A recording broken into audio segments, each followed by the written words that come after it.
السلام علیکم. پروگرام آئینہ کے ساتھ طاہر احمد بھٹی آپ کی خدمت میں حاضر ہے. کتاب کل ختم ہوئی، اس کے بعد آپ لوگوں کے تبصرے اور اس میں کامنٹس سننے کو ملتے رہے، پڑھنے کو بھی، اور بعض نے ویسے بھی رابطہ کیا. ساروں کو جزاک اللہ حسن الجزا. اللہ تعالیٰ آپ کو سلامت رکھے، اور یہ جو کہنے اور سننے کا تعلق ہے اس کو بہتری اور بلندیاں عطا فرمائے اپنے فضل سے. بعض جیسے میں نے ذکر کیا تھا کہ اگلی کتاب کا انتخاب جو ہے تو وہ بعض دوستوں نے ساتھ ہی تجاویز کے طور پر کتابوں کے نام بھی بھیجنے شروع کر دیے، اور اکثر بہت ریلیونٹ تھے اور ان کی بڑی اہمیت بھی ہے، اس میں کوئی شک نہیں. لیکن ایک سوال پیدا ہوتا ہے کہ جب ہم انتخاب کرتے ہیں تو پھر بہت سی چیزوں کو سامنے رکھ، مثلا جتنی کتابوں کا بھی آپ ذکر کریں گے، قرآن شریف سے بڑی کون سی کتاب ہے اگر اہمیت کے لحاظ سے دیکھا جائے تو، اگر اس کی ڈیوریبلٹی کے لحاظ سے دیکھا جائے تو کیا اسی کو بیٹھ کے پڑھنا شروع کر دیں تو پھر کیا ہوگا؟ اب یہ ایک باریک فرق ہے کہ کچھ چیزیں جو ہیں وہ بہت بڑی کاز کی خدمت گزار ہوتی ہیں، اور آپ نے اگر خدمت گاروں کو اور باقی شعبہ زندگی سے تعلق رکھنے والے سارے افراد کو اس مملکت سے یا اس خطہ زمین سے یا اس سیارے سے، پلینٹ سے چھٹی ہی کروا دی، تو اکیلا بادشاہ وہاں پہ کیا کرے گا؟ بھی آپ کا بادشاہ ہے، اس نے کیا کرنا کیا ہے؟ پھر چیزیں اپنی کلیت اور ٹوٹیلٹی میں ہی اچھی بھی لگتی ہیں اور اپنی حقیقی افادیت بھی ظاہر کر سکتی ہیں. اب اگر آپ سجیشنز سے ہٹ کے دیکھا جائے، یہ آئینہ پروگرام کا ایز سچ موضوع تو نہیں ہے، لیکن بعض ایسے ایشوز جن میں آپ نوٹ کر رہے ہوں کہ فلاں فلاں حصے میں کمی رہ گئی ہے، اس کو ڈسکشن یا اس کے اوپر بات کرنی یا اس کے اوپر احساس دلانا یا احساس کرنا، وہ بھی یہی پلیٹ فارم ہے، اور کون سا ہے؟ پھر یہیں پہ بات کر رہے ہیں فی الحال.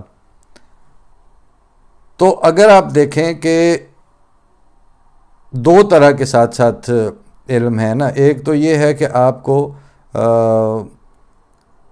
اللہ تعالیٰ نے قرآن شریف کی شکل میں ارشاد فرما دیا، رسول اللہ صلی اللہ علیہ وسلم نے اس کو کر کے دکھا دیا، حضرت مسیح علیہ السلام نے، مرزا غلام احمد قادیانی بانی جماعت احمدیہ نے اس تعلیم کی تجدید کر دی، اور خلفائے احمدیت اس کی تکمیل اشاعت میں مصروف اور کوشاں ہیں. یہ ایک ڈائمنشن ہے. لیکن کیا آپ سمجھتے ہیں در حقیقت کہ اس کے علاوہ جو دنیا میں جو کچھ بھی موجود ہے وہ اپنی ذات میں بالکل باطل ہے، اس کی کوئی اہمیت ہی نہیں ہے؟ اور جب آپ اسکول میں بچوں کو بھیجتے ہیں تو رٹے لگاتے ہیں نیوٹن کے 3 قوانین کے اوپر، عمل اور رد عمل ہمیشہ they are equal in magnitude and opposite in direction. تو آپ ان چیزوں کی بھی تو اہمیت کے قائل ہیں اپنی زندگی میں، لیکن جن چیزوں کے آپ قائل ہیں ان کو آگے بڑھاوا دینا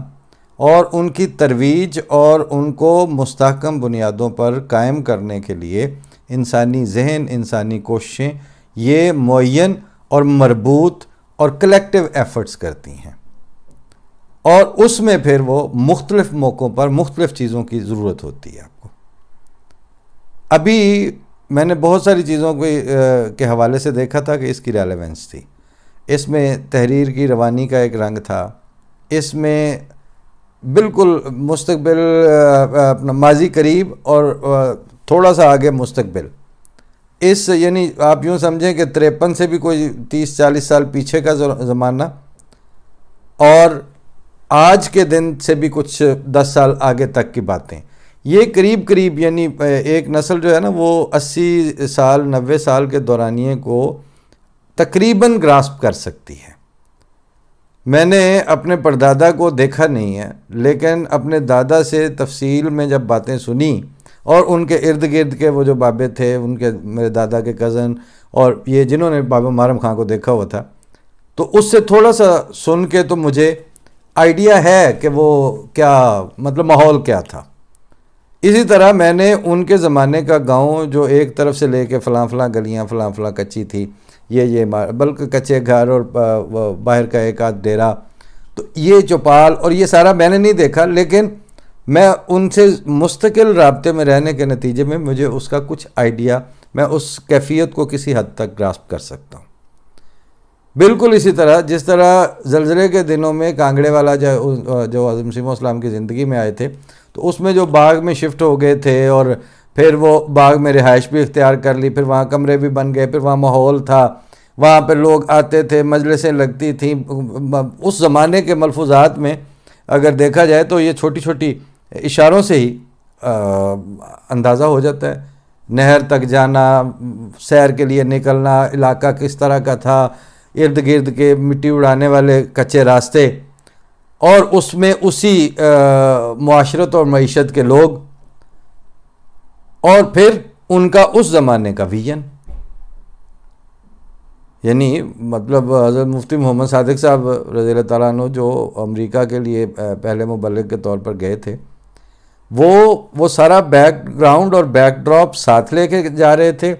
اور very emerging economy, very highly emerging super power of the world, اور فرسٹ ورلڈ میں جا کے تو وہ پودا لگانے بھی جا رہے تھے. وہ ان کے اس کو بھی سمجھ رہے تھے. اور بائی دی وے وہ اس وقت مفتی محمد صادق صاحب جو ہیں وہ انگریزی میں زیادہ تر ترجمہ کر کے، یا مطلب ایسی ہیلپ جو تھے وہ ساتھ ساتھ دیتے تھے. تو آپ کیا سمجھتے ہیں کہ وہ صرف ترجمہ القرآن پڑھ کے ہی ان کو انگریزی آ گئی تھی؟ ان کو اس زمانے کا جو بھی اویلیبل لٹریچر تھا، جو بڑا ناول تھا، جو بڑے رائٹرز تھے، ان کے ایکسپریشنز تھے، اور ان کی تحریر اور تقریر میں جو کلابازیاں اور پھر جو اپنی کارگزاریاں ظاہر ہوتی ہیں، مشاکیاں ان سے جو سرزد ہوتی ہیں. جیسے یوسفی صاحب کی تحریر کو پڑھیں تو وہ چلتے چلتے ہی آدھے جملے میں آپ کو اپ سائڈ ڈاؤن کر کے آگے گزر جاتے ہیں. مختار مسعود کو دیکھیں تو وہ ایک جملے میں ایسا دھوبی پٹڑا دیں گے آپ کو کہ سمجھ لگ جائے گی کہ اچھا اردو میں مطلب یہ باتیں ہو رہی ہیں. اور اگر یہ دوسرے بڑے رائٹرز ہیں یا لائک انگریزی ناول کے جو لکھنے والے بھی، اور ان کی سٹوری کے اندر اتنی گرپ ہوتی ہے کہ وہ اپنی ذات میں اس میں وہ بہت کچھ سکھاتی ہے. لینگویج اور لٹریچر،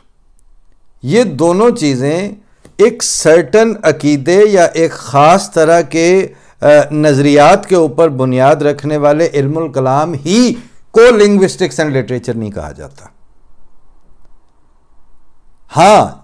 مفتی محمد صادق صاحب رضی اللہ تعالیٰ عنہ ورلڈ لٹریچر، اس وقت کے بہترین ایکسپریشنز، اس وقت کے اردو، انگریزی، دوسری زبانوں کی ساری چیزوں کو شوق سے پڑھنے کے بعد پھر جب حضرت مسیح السلام آواز دیتے تھے کہ آگے ان کی کاپیاں کر دو، یا یہ اس بات کے لیے ترجمانی کی سعادت انہیں ملتی تھی، تو وہ جو باہر سے قطرہ قطرہ اکٹھا کیا ہوا تھا اس کو جا کے اس خدمت پہ صرف کرتے تھے.